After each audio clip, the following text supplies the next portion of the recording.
small fee. Price of my life and my own dreams. What about a dream where the kingdom come? Peace on earth and His will be done.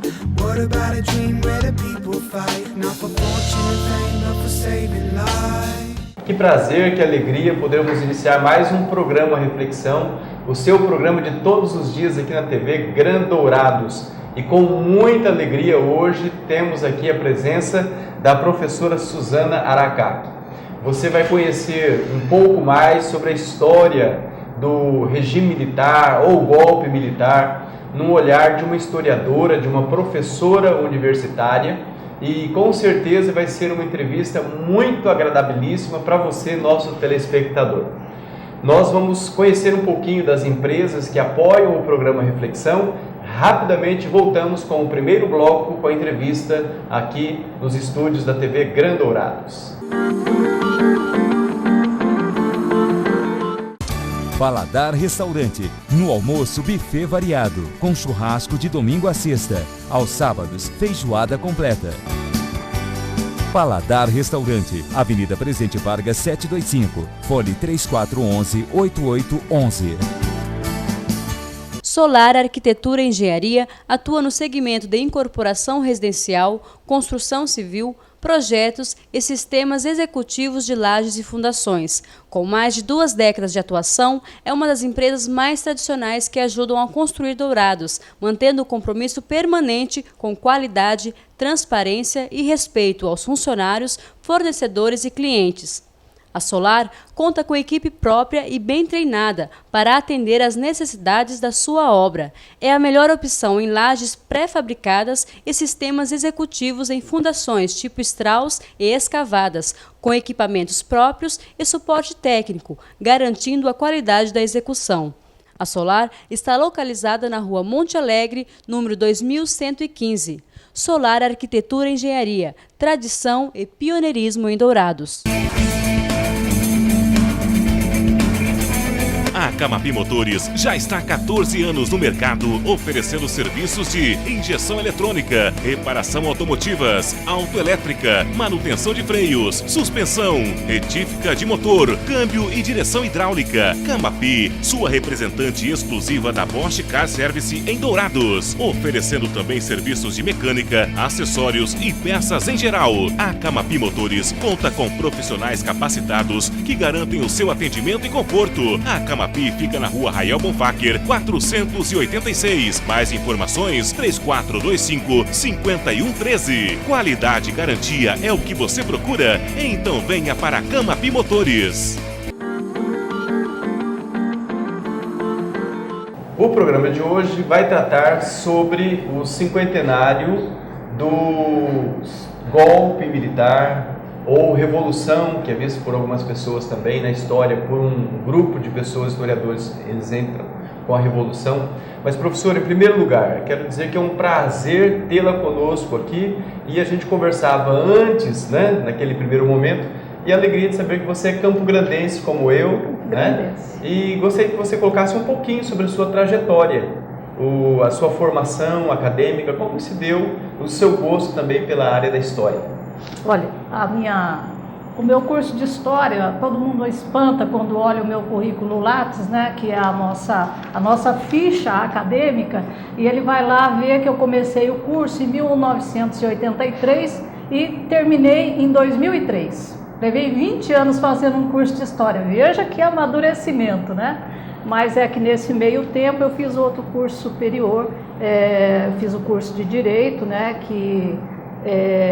e depois eu retorno para o curso de História e quando eu concluo o curso de História, eu já estava fazendo fazendo a graduação e o mestrado em História junto, né? Na verdade, História é um curso que eu sempre quis fazer, junto com o jornalismo, que é outra minha paixão. Só que quando eu comecei o curso em 1983, a profissão de professor não era bem cotada. Até hoje ela não é, né? Mas era um tempo de abertura política nós víamos constantemente professores fazendo passeatas e greves, né? Eu pensei comigo, isso não dá de ser bom, né? E aí eu fui parando, acabei fazendo o curso de Direito, mas aí depois, concluí o curso de Direito, mas aí eu retornei para concluir o curso de História, que era de fato o curso que eu queria fazer, né? E aí já emendei com o mestrado, terminei o mestrado, já estava dando aula na universidade e aí eu continuo até hoje. Professora Suzana, doutoranda em História aqui pela UFGD e professora do curso de História da UEMS, lá em Amambai. Professora, quando a gente fala do golpe militar, a data mais falada é 31 de março. Eu nasci em 20 de julho de 64. Então eu nasci depois dessa data e o que a gente conhece, o que a gente fica sabendo é por informações que alguém escreveu, alguém, né? E aí a história ela é nos apresentada sobre vários aspectos. Antes de entrar propriamente dito nessa data 31 de março, a política, um olhar histórico sobre aquele momento, seria possível administrar aquela situação de uma outra forma sem a ocorrência desse fato ali do golpe militar de 64? Na sua visão, como que isso se deu? Teríamos outros caminhos a percorrer naquele período ou o golpe era algo fatídico, teria que acontecer? Professor Sérgio, eu vejo que na situação em que estava naquele momento, em função do momento, né, daquela conjuntura mundial daquele período, Guerra Fria, Estados Unidos, Rússia, a Revolução Cubana chegando aqui na América do Sul, né, América em 59, a pressão muito grande nesse antagonismo entre capitalismo e comunismo. Muito embora a história não trabalhe com C, com IFES, naquele momento não tinha como isso não acontecer, né? Vários historiadores já escreveram, era um golpe inevitável. Havia toda uma influência dos externa. Estados Unidos externa em todo o contexto, não né? há Do pós-guerra de sim, 45. Não né? há como pensar o golpe militar, e eu chamo de golpe, porque na minha opinião não foi uma revolução, foi uma contra-revolução, isso sim, né? Mas não havia naquele momento condições de... Talvez o presidente João Goulart conseguisse, se ele conseguisse arregimentar forças a seu favor, e ele não conseguiu. Uma série de acontecimentos em que ele tomou as decisões mais desastradas possíveis, como por exemplo anistiar os sargentos na revolta dos sargentos, né? Ou os militares de baixa patente que se sublevavam. Ele não conseguiu carregar o apoio das forças militares, dos ministros militares, e isso foi fatal para ele. A população como um todo no Brasil, ela era alimentada por informações, principalmente via rádio, Sim. né? No seu olhar da história, a população, ela foi complacente, ela foi receptiva e ela aceitou da forma como foi apresentada para ela, ou a população não aceitou e surgiram movimentos contraditórios ao que aconteceu? Nós tínhamos uma população bem diversa, bem dividida. Nós tínhamos ali uma classe de trabalhadores que se movimentavam, né? Mas também tinha uma outra parte da população que se movimentava contra o governo de João Goulart. Houve, desde a Segunda Guerra Mundial, um intenso treinamento anticomunista no Brasil. E nisso as Forças Armadas têm um papel relevante, né? Desde a década de 30, com o tenentismo, vai se formando uma ideia no povo brasileiro que o comunismo era uma coisa muito comum, né? Aliás, muito ruim, né?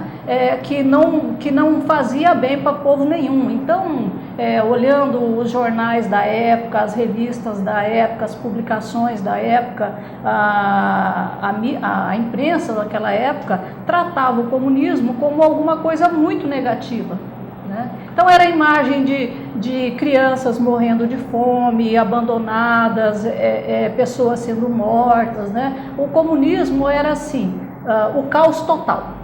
Nesse período ali, depois de 50, próximo de 60, aqui na região de Mato Grosso do Sul, São Paulo, Goiás, haviam aquelas colunas, haviam esses movimentos de comunistas. Quem foram os movimentos mais assim, conhecidos naquele período? Na verdade, havia um apoio, né, na década de 60, havia uma simpatia muito grande pelo governo de João Goulart. E o governo de João Goulart não era um comunista. Ele não era comunista, ele não ia transformar isso aqui numa Cuba de jeito nenhum, né? Ele era um latifundiário, ele não tinha intenção nenhuma de implantar aqui o comunismo, né? Mas ele tinha uma simpatia, uma aceitação muito grande, porque quando ele foi ministro do Trabalho de Getúlio Vargas, que foi um período, né, do início do populismo no Brasil, ele foi um ministro do Trabalho muito ativo, né? Dele a iniciativa de conceder aumento de 100% aos trabalhadores. Então, entre a classe mais pobre e menos favorecida, ele tinha uma aceitação muito grande. Então, foram formando esses movimentos de apoio a ele. Então, Carlos Prestes é um dos que se presta nesse movimento de marchar por várias regiões do país, né? Isso na década de 50? Não. O Partido Comunista, ela tem um outro percurso, né? Na década de 50, ele apoia, sim, o João Goulart, mas a pauta do PCB, ela se confunde um pouco com as reformas de base, que diz respeito às conquistas sociais, às reformas de base, principalmente a reforma agrária, que era uma grande luta do Partido Comunista, né, de Prestes, e em torno disso se forma toda uma mística das ligas camponesas, que mais? De movimentos urbanos. Mas aqui na região de Mato Grosso do Sul, ela foi mais amena. Ela existiu com mais intensidade em Goiás, né? Nós temos registros dessa movimentação em Goiás, mas aqui, falar em ligas camponesas aqui no Mato Grosso do Sul, ou Mato Grosso naquela época, assim, existiu, mas eram casos isolados, esporádicos, não tão expressivos como aconteceu no Nordeste, por exemplo.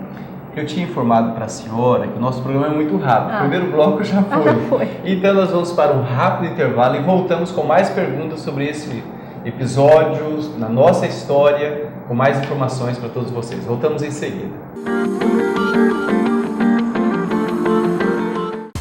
Paladar Restaurante, no almoço buffet variado, com churrasco de domingo a sexta, aos sábados feijoada completa.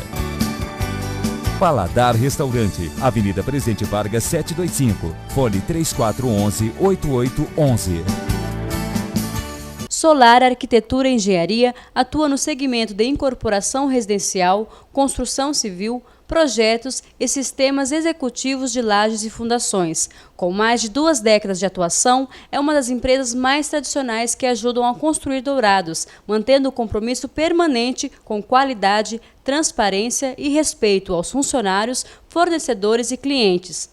A Solar conta com equipe própria e bem treinada para atender às necessidades da sua obra. É a melhor opção em lajes pré-fabricadas e sistemas executivos em fundações tipo Strauss e escavadas, com equipamentos próprios e suporte técnico, garantindo a qualidade da execução. A Solar está localizada na Rua Monte Alegre, número 2115. Solar Arquitetura e Engenharia, tradição e pioneirismo em Dourados. A Camapi Motores já está há 14 anos no mercado, oferecendo serviços de injeção eletrônica, reparação automotivas, autoelétrica, manutenção de freios, suspensão, retífica de motor, câmbio e direção hidráulica. Camapi, sua representante exclusiva da Bosch Car Service em Dourados, oferecendo também serviços de mecânica, acessórios e peças em geral. A Camapi Motores conta com profissionais capacitados que garantem o seu atendimento e conforto. A Camapi e fica na rua Rael Bonfacker, 486. Mais informações, 3425-5113. Qualidade e garantia é o que você procura? Então venha para a Camapi Motores. De volta ao programa Reflexão de hoje, com uma pauta que é muito interessante, assuntos que talvez a professora levaria um semestre para discorrer ali com muita tranquilidade, com muitas informações para os seus alunos acadêmicos de História, e nós aqui com a pretensão de falar em meia hora, é impossível. Mas, professora, resumidamente, quais eram os objetivos gerais, qual era o objetivo maior dos militares nesse golpe de 64? Primeiro, frear o que eles chamavam de um avanço comunista, né? Essa precaução contra o comunismo sempre foi uma luta das Forças Armadas. E isso vem desde a década, né, desde o tenentismo, 1935. E depois, no contexto de Guerra Fria, depois da Segunda Guerra, isso se acirra, né, com a criação de vários organismos que davam às Forças Armadas esse papel de proteger o país de uma invasão, de uma possível invasão comunista. Então, as Forças Armadas se atribuem esse papel de proteger, né? Quando se fala em golpe militar, revolução, regime militar ou ditadura militar, não dá para dissociar da questão da violência. Houve violência. Na opinião da senhora, por que esse período foi tão violento? Porque nós estávamos dentro de uma nação, somos irmãos, o povo brasileiro é tão acolhedor, é tão afetivo, e aí nós sabemos de histórias que foram de uma violência, de uma crueldade sem tamanho. Por que tudo isso? A violência, ela começa logo no dia 31, ou dia 1º, com a deflagração do golpe, com a prisão, destituição, cassação de pessoas. Mas ela vai ficar mais forte, mais acirrada, a partir da atuação da guerrilha no Brasil, que nós chamamos de luta armada. Nós tivemos podemos exemplificar 3 momentos. Primeiro, a guerrilha do Araguaia, no norte de Minas, que foi a guerrilha de Caparaó. Depois, a guerrilha urbana, São Paulo, Minas, Rio de Janeiro principalmente, né? Houve em outros lugares, Rio Grande do Sul também, mas mais nesses grandes centros. Então, nós tivemos a guerrilha urbana. E depois a guerrilha do Araguaia. Então, são 3 momentos assim, em que a violência ela vai ficar mais forte. E junto com essa guerrilha, vem a perseguição aos opositores do regime, que é o caso do Herzog, né, que vai morrer já no governo Geisel, quando ele já tinha proposto uma abertura política no Brasil. Podemos dizer que os militares, em determinado momento, eles estavam já prontos para devolver o poder para os civis? E houve um avanço tecnológico, houve avanços na área de abertura para indústrias, houve uma maior confiabilidade do mercado externo, principalmente dos Estados Unidos, em investir e trazer recursos para o Brasil. Os militares, eles, nesse período, teve alguma contribuição ou foi retrocesso o tempo todo? Falar em retrocesso também não é certo, né? Porque nós temos um período de um desenvolvimento grande que nós conhecemos como o milagre econômico, uma época de grande investimento estrangeiro, grandes construções, podemos citar aí a usina de Itaipu, a Transamazônica, que ainda não se concluiu, né? A Ponte Rio-Niterói, a construção de usinas e barragens, e também da vinda de capital estrangeiro. Mas isso, eu não sou nenhuma especializada no assunto economia, mas foi um período também de grande inflação, né? O milagre econômico, ela vai entregar um Brasil numa situação econômica assim caótica, que aí vai, né, ocasionar todos aqueles planos desastrosos econômicos que nós passamos até hoje para chegar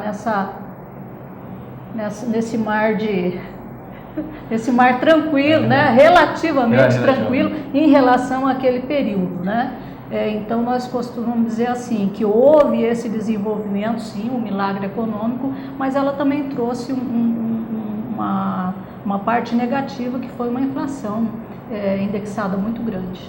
Mato Grosso do Sul, Mato Grosso na época, experimentou algumas cassações de vereadores, de políticos. Quais são os mais expoentes que ficam na memória, registrados na história e que também é alvo de suas pesquisas? Olha, nós tivemos cassações em vários municípios, né? Corumbá, Aqui em Dourados. Aqui em Dourados, é o caso, né, dos vereadores Gumercindo Bianchi e o Janari Carneiro Santiago. Em Campo Grande, nós tivemos a cassação também do vice-prefeito Nelson Trade, morreu ano passado o deputado, né? Muitas prisões, muitas suspeitas de qualquer atividade, o fato da pessoa ser professor, né? Ele era muito visado, havia um intenso patrulhamento ideológico. Aqui em Dourados, na Universidade Federal, nós tivemos a demissão de professores, que foi o Wilson Biasotto, ex-vereador, o professor Lack, o professor Kiyoshi Hashi.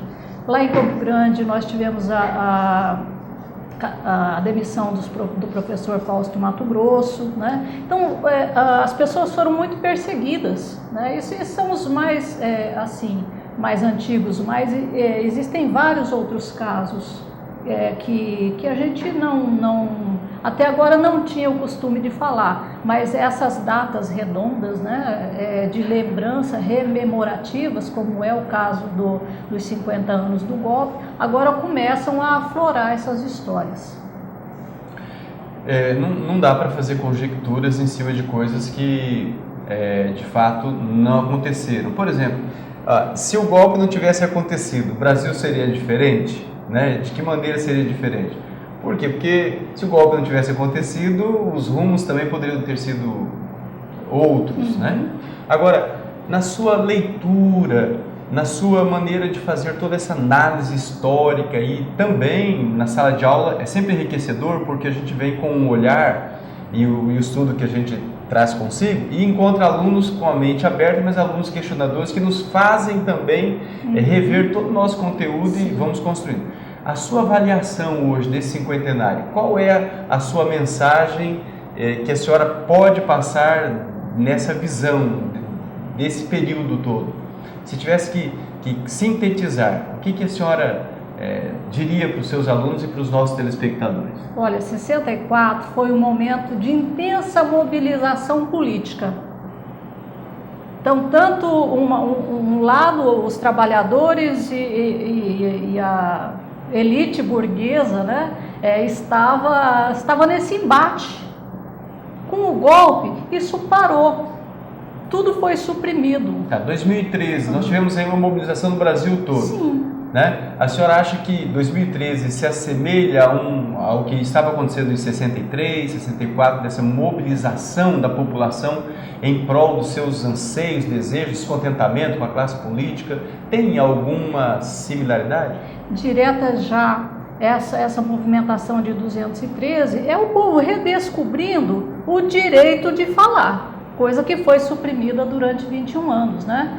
Então, de sequência do que eu estava falando, com 64, todo mundo fica proibido de falar. Há uma proibição, um patrulhamento ideológico terrível e as pessoas não falam. Então, houve vamos dizer, uma paralisação, né? Uma falta de amadurecimento. A pessoa ficou ali na geladeira sem poder pensar. Não podia pensar porque havia censura, não podia comprar livro, a imprensa era censurada, né? Então, o amadurecimento ficou estagnado. Esse amadurecimento, eu penso particularmente, que está se dando agora. Né? Esse embate de grupos sociais antagônicos. Algumas figuras importantes da política das últimas décadas passaram por essa perseguição do regime, como Tancredo Neves, Fernando Henrique Cardoso, o próprio presidente Luiz Inácio Lula, a Dilma e tudo mais.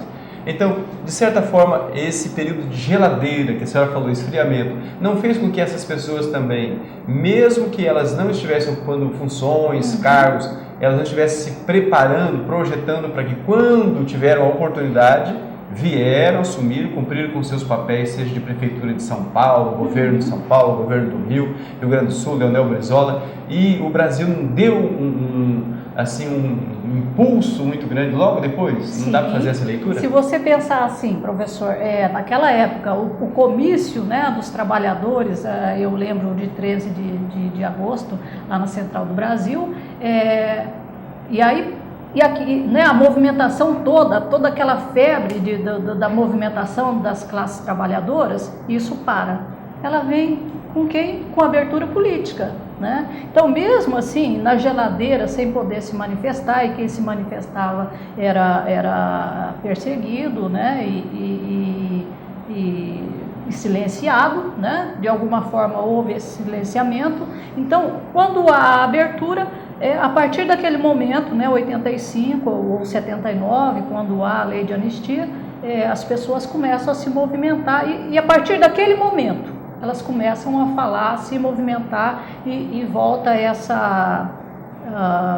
esse amadurecimento, né? E assim, o embate é inevitável. Muito bem.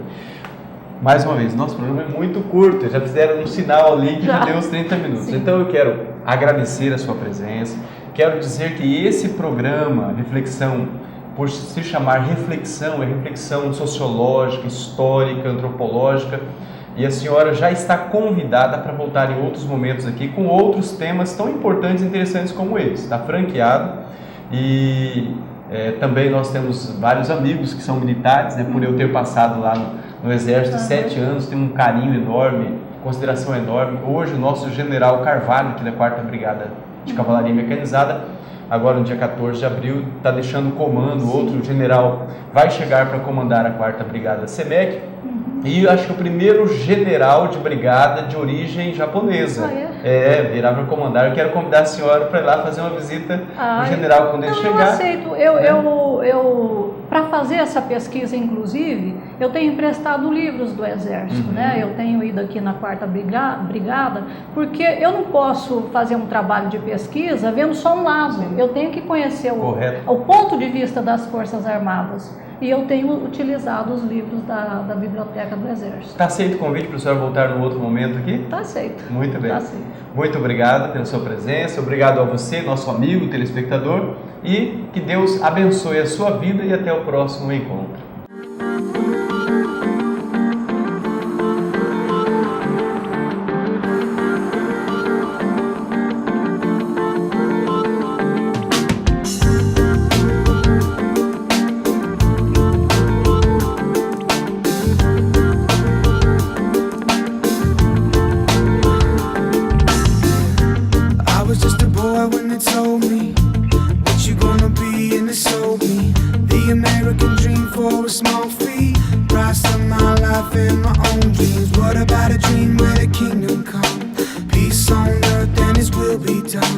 What about a dream where the people fight, not for fortune and fame, but for saving